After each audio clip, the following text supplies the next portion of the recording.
We started working with Expert File because we were dealing with a problem, as she described as a nightmare. We wanted to better promote our faculty to the media, as I'm sure all of you do, and the problem that we were facing was we just did not have the technology, the infrastructure there to do something internally. Our web team was booked with other projects. There was just no really solution in the future that we could see. And all of our experts guides that we currently had were spread over a variety of mediums. We had the University of Texas Experts Guide, which we don't manage, the University Communications Office manages. And that, because it's all units across the school, that had a very limited scope of the amount of expertise that we could promote through that venue. And then we had our McCombs Experts Guide, which was very, how do I put this?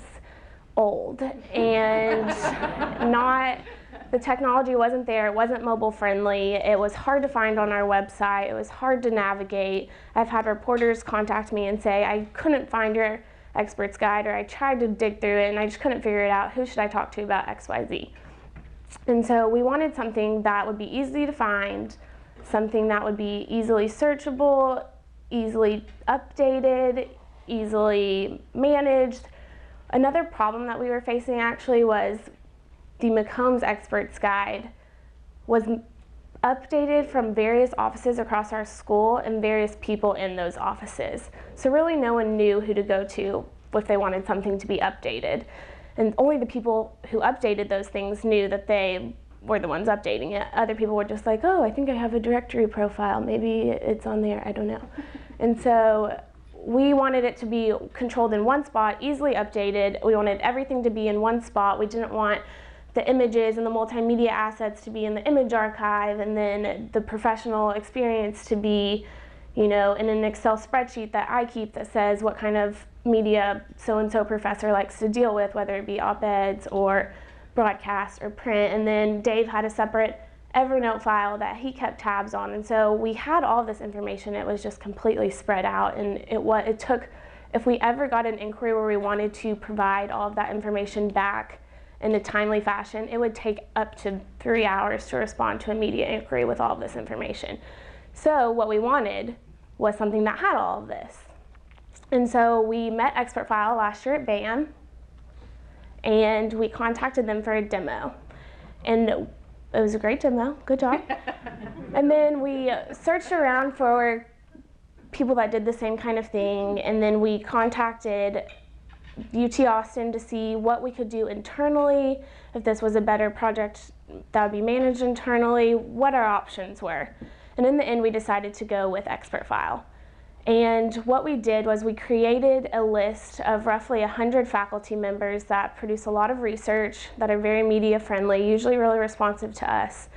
And we took that list, we passed it along to the department faculty chairs just to make sure we were on the right track. They approved our list, said looks good. We let them know what we were doing. We started with the department chair profiles, got those approved first. So the other faculty members would kind of see that as, oh yeah, yes, this is something that we're doing. I can go ahead and agree to have this published. And so then we split the list of 100 faculty between 4 members on our team. We created a style guide for the profile, kind of a template, so all of the profiles would look the same, although different people on our team are working on it. And then we would send it to the faculty member with a date that we wanted it published. We wanted to publish it by, for them to get back to us. And then we let them know that if they didn't respond, we would just go ahead and publish it, because most of them don't. So the majority either responded and said, oh yeah, this looks great, or didn't respond at all. And so we just went ahead and published it. We had one negative reaction, but after working with him, going through his profile piece by piece, he was very, very happy in the end.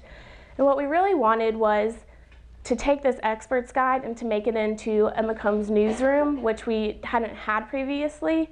So we wanted a place where media could go and easily find press releases, media contacts. We wanted to have our media hits published. We wanted the experts guide. We wanted it all to be in one place. But we didn't have that experts guide piece. And so working with Experts File, allowing us to create this really brought in our newsroom together, which we launched this September. Which this is the expert's guide through the newsroom. You'll see at the top that our news release tab is there, expert's guide, or in the news.